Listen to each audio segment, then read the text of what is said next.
Students, आज हम बात करेंगे पार्शियल डेरिवेटिव की। तो पार्शियल डेरिवेटिव हमारे पास एक बहुत इंपॉर्टेंट टॉपिक है कैलकुलस 3 का।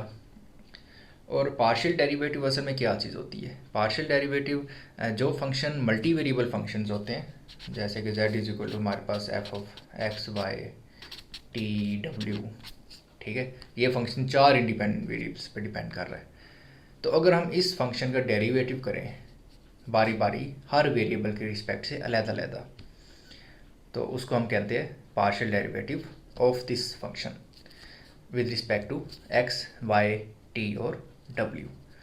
उसकी जो सिंबल होती है वो हम इस तरीके से शो करते हैं। अगर हम इसका डेरिवेटिव ले रहे विद रिस्पेक्ट टू एक्स तो partial Z over partial X कर देंगे, इसी तरह से partial Z over partial Y and so on. Partial derivative का मतलब ये है कि जब हम जिस वेरिएबल के रिस्पेक्ट्स को उसको डिफ्रेंशिएट कर रहे हैं तो बाकी के जो वेरिएबल्स हैं वो हम कांस्टेंट के तौर पे ट्रीट करते हैं। ये बिल्कुल ऐसे ही है जैसे हमारे पास अगर y is equal to 2x हो, तो यहाँ पे अगर हम y का डेरिवेटिव लें विद रिस्पेक्ट टू x, तो यहाँ पे जो 2 है वो क्या है? कांस्टेंट है। तो हमारे पास dy बाई डी एक्स क्या आ जाएगा? x का डेरिवेटिव 1 होता है और 2 एज इट इज़ आ जाएगा। सेम इसी तरीके से जब हम पार्शियल डेरिवेटिव लेते हैं तो जो हम जिस वेरिएबल के रिस्पेक्ट से हम डिफ्रेंशिएट कर रहे होते हैं, ठीक है, सिर्फ उसके रिस्पेक्ट से उसे डिफ्रेंशिएट करते हैं और बाकी जो जितने भी वेरिएबल्स हैं उनको हम कांस्टेंट के तौर पे ट्रीट करते हैं। तो ऑर्डिनरी डेरिवेटिव की डेफिनेशन हमारे पास क्या होती है? D Y over D X is equal to limit delta X approaches to zero F of X plus delta X minus F of X divided by delta X. यहाँ पे delta x की जगह आप H भी use कर सकते हैं और फिर लिमिट क्या हो जाएगी? एच अप्रोचेस टू ज़ीरो हो जाएगी। अब यहाँ पे आप ये चीज़ नोट करें कि यहाँ पे जो वैल्यू चेंज हो रही है वो कौन सी वैल्यू चेंज हो रही है? एक्स में चेंज आ रही है, क्योंकि कैलकुलस 1 के अंदर हमारे पास इंडिपेंडेंट वेरिएबल एक ही होता है। फंक्शन हमारे पास इस टाइप का होता है y is equal to F of X, इसमें एक ही वेरिएबल होता है। तो x में जो चेंज आ रही होती है, ठीक है, उसके रिस्पेक्ट से जब हम उसको डिफ्रेंशिएट करते हैं x के रिस्पेक्ट से, ठीक है, तो वो हमारे पास डेरिवेटिव बन जाता है। इसको हम इस केस में partial y over partial x भी लिख सकते हैं। यहाँ पे आप ये चीज़ नोट करें कि ये जो फंक्शन है हमारे पास ये किस में मौजूद है? ये एक्स वाई प्लेन में मौजूद है। ये इस तरह का फंक्शन है और ये जो डेरिवेटिव होता है इससे हमें क्या चीज़ मिलती है? इससे हमें स्लोप मिलती है टेंजेंट लाइन की। दूसरे लफ्ज़ों में जो टेंजेंट होता है कर्व के ऊपर, ठीक है, वो असल में क्या होता है? डेरिवेटिव होता है। तो टेंजेंट लाइन की स्लोप इक्वल टू डेरिवेटिव। और जैसे जैसे ये जो फंक्शन है, ठीक है, चेंज हो रहा है, जब आप देख सकते हैं कि इसकी जो स्लोप है वो मुख्तलिफ जगह के ऊपर मुख्तलिफ है। मिसाल के तौर पे अगर ये आपके पास एक टेंजेंट लाइन है, ठीक है, तो इसकी जो स्लोप होगी यहाँ पे इस तरह से, ठीक है, जैसे जैसे आप आगे मूव करते जाएंगे, ठीक है, ये स्लोप इस तरह से हो जाएगी, इस पॉइंट के ऊपर ये स्लोप इस तरह से आ जाएगी, फिर नीचे आ जाएंगे, यहाँ पे ये स्लोप इस तरह से है, ठीक है। तो इसकी जो स्लोप है वो मुसलसल चेंज हो रही है और ये स्लोप हमें डेरिवेटिव से मिलती है। टेंजेंट लाइन की स्लोप डेरिवेटिव से मिलती है। तो यहाँ पे एक और चीज़ नोट करें कि ये जो प्लेन है ये कौन सा प्लेन है? एक्स वाई प्लेन है। लेकिन एक्स वाई प्लेन की एक और, यहाँ पे हम इसको इस तरह भी डिफाइन कर सकते हैं कि ये जो प्लेन है ये Z is equal to zero plane है। दूसरे लफ्ज़ों में एक्स वाई प्लेन एक ऐसा प्लेन है जहाँ पे जेड की वैल्यू कॉन्स्टेंट होती है, मतलब ज़ीरो भी एक कॉन्स्टेंट ही है। तो क्योंकि z की वैल्यू इसके ऊपर कांस्टेंट है तो इसका मतलब जो चेंज आ रही है वो किसके अंदर आ रही है? x और y में चेंज आ रही है।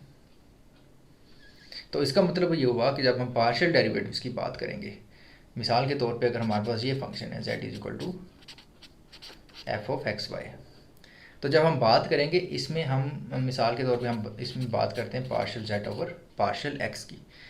तो जब हम बात करेंगे partial z over partial x की, इसका मतलब क्या हुआ कि हम जो चेंज देख रहे हैं वो z की चेंज देख रहे हैं विद रिस्पेक्ट टू x, और इसमें जो y है वो क्या ट्रीट हो रहा है? एज ए कांस्टेंट के तौर पे ट्रीट हो रहा है। तो जब z एज ए कांस्टेंट के तौर पे ट्रीट होता है तो हमारे पास प्लेन क्या बनता है? X Y plane. और जब y एज ए कांस्टेंट के तौर पे ट्रीट होता है तो हमारे पास कौन सा प्लेन बनेगा? X Z plane. इसी तरह से जब हम इसका डेरिवेटिव लेंगे विद रिस्पेक्ट टू y, तो हमारे पास क्या आएगा, partial z over partial y। इसका मतलब हुआ कि हम x को एज ए कांस्टेंट के तौर पर ट्रीट कर रहे हैं। जब हम x को एज ए कांस्टेंट के तौर पर ट्रीट कर रहे हैं तो इसका मतलब हम किस प्लेन की बात कर रहे हैं, हम ZY प्लेन की बात कर रहे हैं। तो partial z over partial x, इससे हमें किस चीज़ की स्लोप मिलेगी? अगर आप इसी को लेके आगे चलें, आप देखें ये partial y over partial x है, dy ओवर dx है, यहाँ पे z कांस्टेंट है, तो इससे हमें स्लोप मिलती है कैसे, कर्व की जो एक्स वाई प्लेन में मौजूद है।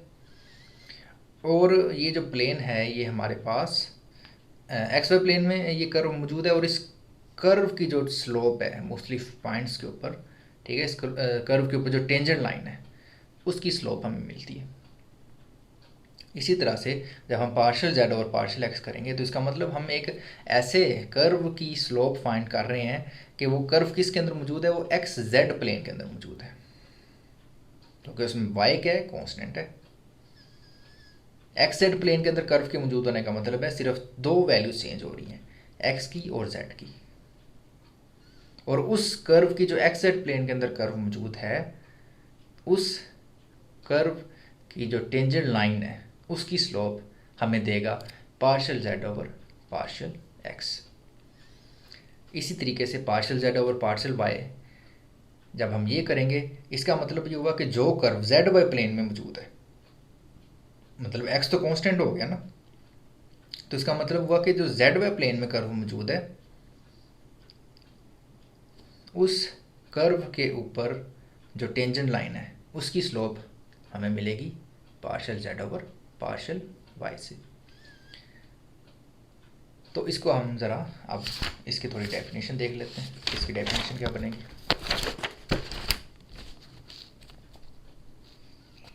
तो पार्शियल z ओवर, अगर हमारे पास z is equal to F of x Y, ये हमारे पास एक फंक्शन है। अब हम इसमें देखते हैं कि अगर हम x में वैल्यू चेंज करवाएं, हमने इसका डेरिवेटिव लेना है with respect to x, y को हमने कांस्टेंट के तौर पे ट्रीट करना है। अगर x की वैल्यू चेंज होती है x से x प्लस डेल्टा x, तो फंक्शन की वैल्यू क्या हो जाएगी, F of X plus delta X comma Y. ज़ाहिर है फंक्शन की वैल्यू y जो है वो कांस्टेंट है, ठीक है। अभी हम x z प्लेन की बात कर रहे हैं, तो ये हमारे पास z प्लस डेल्टा वाई आ जाएगा, z plus delta z is equal to F of X plus delta X comma Y. तो फंक्शन की वैल्यू में जो चेंज आई है वो किसकी वजह से आ रही है, x की वजह से आ रही है। तो ये जो चेंज है फंक्शन की वैल्यू के अंदर, F of X plus delta X comma Y minus F of x Y, और इसको अगर हम डिवाइड कर दें जो x में चेंज आई है और इसके ऊपर लिमिट अप्लाई कर दें, limit delta X approaches to 0, तो ये जो चीज़ है ये क्या, rate of change of value function with respect to x, ये आ जाएगी हमारे पास partial z over partial x। तो सेम इसी तरीके से अगर हम partial z over partial y करते हैं तो हमारे पास किसके इक्वल आएगा, limit delta y approaches to 0। अब यहाँ पे क्योंकि हम y के रिस्पेक्ट से उसको डिफ्रेंशिएट कर रहे हैं तो x जो है वो कांस्टेंट के तौर पे ट्रीट हो रहा है। अब हम z y प्लेन में आ गए, यानी जो फंक्शन की वैल्यू चेंज हो रही है वो हम देख रहे हैं कि y के रिस्पेक्ट से कैसे फंक्शन की वैल्यू चेंज हो रही है। तो पार्शियल z और पार्शियल y की डेफिनेशन क्या है, x y plus delta y minus F of x y divided by delta y. इसको मज़ीद एलेबोरेट करने के लिए हम थोड़ा सा फिज़िकली देखते हैं इस चीज़ को। अब फ़र्ज़ करें कि ये आपके पास एक सरफेस है, z is equal to F of x Y, ये हमारे पास x एक्सिस है, ये y एक्सिस है और ये z एक्सिस है, ये हमारे पास एक्स वाई प्लेन है। दूसरे लफ्ज़ों में हमारी जो डोमेन है वो ये प्लेन है। इस प्लेन के अंदर जो पॉइंट्स है ये हमारी डोमेन है, ये डोमेन के अंदर जो पॉइंट्स है यहाँ पुट करते हैं तो हमारे पास ये एक सरफेस बन गई है। अब आप नोट करें, लेट्स सपोज यहाँ पे कोई पॉइंट है आपके पास x कोमा y, तो जाहिर है x कोमा y के ऊपर कोई ना कोई यहाँ पे वैल्यू होगी फंक्शन के ऊपर which is f of x y. इसी तरह से अब उस पॉइंट को आप in the direction of x axis, आपने उस पॉइंट को मूव करना है x एक्सिस की डायरेक्शन में। जब आप उस पॉइंट को x एक्सिस की डायरेक्शन में मूव करेंगे तो क्या होगा, मिसाल के तौर पे यहाँ पे अगर एक पॉइंट था एफ ऑफ एक्स वाई, वो भी किस डायरेक्शन में मूव करेगा, वो एक्स एक्सिस की डायरेक्शन में मूव करेगा। तो जब वो एक्स एक्सिस की डायरेक्शन में मूव करेगा तो यहाँ पे इस सरफेस के ऊपर आपके पास एक कर्व बनता जाएगा।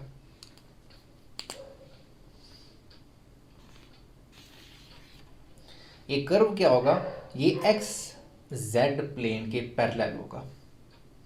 दूसरे लफ्ज़ों में ये जो कर्व हमारे पास बन रहा है ये एक्स और जेड प्लेन के अंदर आ रहा है, क्योंकि इस कर्व के ऊपर हमने वाई को क्या रखा हुआ है, कांस्टेंट रखा हुआ है।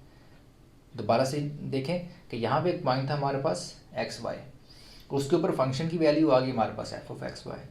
हमने उस पॉइंट को मूव किया इन the direction of x axis, तो जाहिर है उसके अंदर सिर्फ एक्स की वैल्यू में चेंज आ रही है, वाई की वैल्यू उसकी कांस्टेंट है।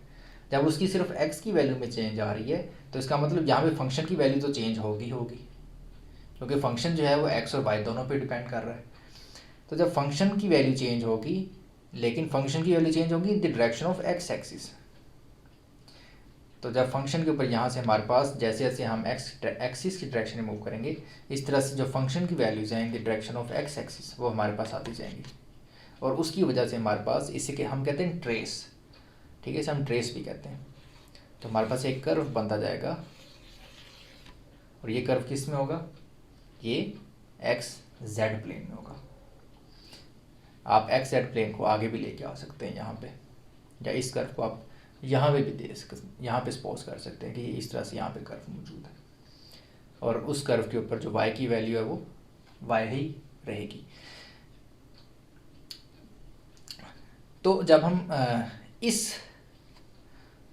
इसको करते हैं ना पार्शियल जेड और पार्शियल एक्स, कि एक्स का जेड का derivative function derivative with respect to x, तो उसमें हमने बात की थी कि हमारे पास सिर्फ और सिर्फ फंक्शन की वैल्यू और एक्स की वैल्यू चेंज हो रही होती है, तो जाहिर है वो ये कर्व बनता है हमारे पास।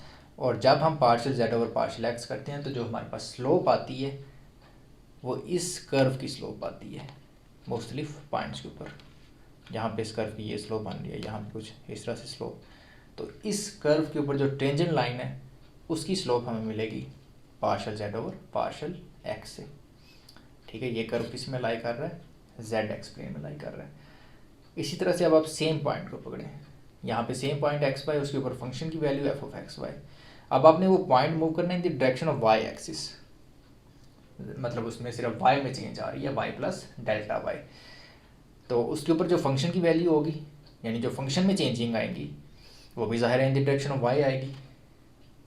तो जब function in the direction of y change होगा यहाँ से, तो जैसे जैसे हम पॉइंट को in the direction of y move करेंगे वैसे वैसे इस सरफेस के ऊपर हमारे पास एक कर्व जनरेट होता जाएगा, और इस केस में ये जो कर्व होगा हमारे पास ये किस प्लेन में लाई करेगा, ये जेड वाई प्लेन में लाई करेगा, क्योंकि इस कर्व के ऊपर हमारे पास ये कर्व तब आया जब हमने एक्स की वैल्यू को कांस्टेंट रखा है। तो हमने बात की थी कि जब एक्स की वैल्यू कांस्टेंट होगी इसका मतलब हमारे पास जो प्लेन बनेगा वो जेड वाई प्लेन बनेगा। दूसरे लफ्ज़ों में क्योंकि इस कर्व के ऊपर जो वैल्यू चेंज हो रही है वो तो या तो जेड की वैल्यू चेंज हो रही है या वाई की वैल्यू चेंज हो रही है, एक्स की वैल्यू उसके ऊपर चेंज नहीं हो रही। तो जब हम partial Z over partial y करेंगे तो इसका मतलब हमारे पास किस कर्व की स्लोप आएगी, ये ऐसा कर्व होगा जो जेड वाई प्लेन के पैरेलल है या जो जेड वाई प्लेन में लाई कर रहा है, और ये जो कर्व है इसके ऊपर एक्स की वैल्यू कांस्टेंट है, इस कर्व के ऊपर जेड की वैल्यू चेंज हो रही है और वाई की वैल्यू चेंज हो रही है। तो जब हम पार्शियल जेड और पार्शियल वाई करते हैं तो इसका मतलब हमारे पास जो स्लोप आती है वो इस कर्व की स्लोप आएगी, इस कर्व के ऊपर जो टेंजेंट लाइन है उस टेंजेंट लाइन की स्लोप डिफरेंट पॉइंट्स के ऊपर आएगी। यहाँ भी आप देख सकते हैं, ठीक है। जब हम वाई की डायरेक्शन में मूव करते हैं तो ये कर्व आता है, एक्स की डायरेक्शन में मूव करते हैं तो ये वाला कर्व आता है। आई होप इसको अगर मैं थोड़ा सा यहाँ से नीचे कर दूँ तो अब आपको ये ज़्यादा क्लियर होगा। यहाँ पे एक चीज़ नोट करने वाली है कि अभी हम जो डोमेन में से चेंज करवा रहे हैं वो बारी बारी एक एक वेरिएबल को चेंज करवा रहे हैं, या तो हम एक्स को चेंज करवा रहे होते हैं या हम वाई को चेंज करवा रहे होते हैं। तो उसमें उसकी रिस्पेक्ट जब जो फंक्शन में फंक्शन का जो रेट ऑफ चेंज है, ठीक है, बारी बारी एक्स के रिस्पेक्ट से और फिर वाई के रिस्पेक्ट से, उसको हम पार्शियल डेरिवेटिव कहते हैं। अब जो इससे अगली वीडियो होगी डायरेक्शनल डेरिवेटिव के ऊपर। अब आप ये सोचें कि हम यहाँ से एक पॉइंट एक्स वाई, उसको हम इस तरह से भी तो मूव कर सकते हैं ना कि x plus delta x and y plus delta y, यानी एक्स और वाई दोनों वैल्यूज चेंज हो सेंटर में। तो जब एक्स और वाई दोनों वैल्यू चेंज होंगी तो जाहिर है कि यहाँ पे फंक्शन में भी एक हमारे पास कर्व बनता जाएगा। अब एक्स और वाई दोनों वैल्यू चेंज हो रही हैं, तो जब एक्स और वाई दोनों वैल्यू चेंज होती हैं तब फंक्शन का जो रेट ऑफ चेंज होता है, जब एक्स और वाई दोनों चेंज होते हैं तब फंक्शन का जो रेट ऑफ चेंज होता है उसे हम कहते हैं डायरेक्शनल डेरिवेटिव। तो यहाँ पर डायरेक्शन का कॉन्सेप्ट आ जाता है, तो वो हम अगली वीडियो में देखेंगे कि डायरेक्शन के कॉन्सेप्ट की यहाँ पे ज़रूरत क्यों पड़ी। तो अगर आपको वीडियो पसंद आई है तो चैनल को सब्सक्राइब करें। Thank you.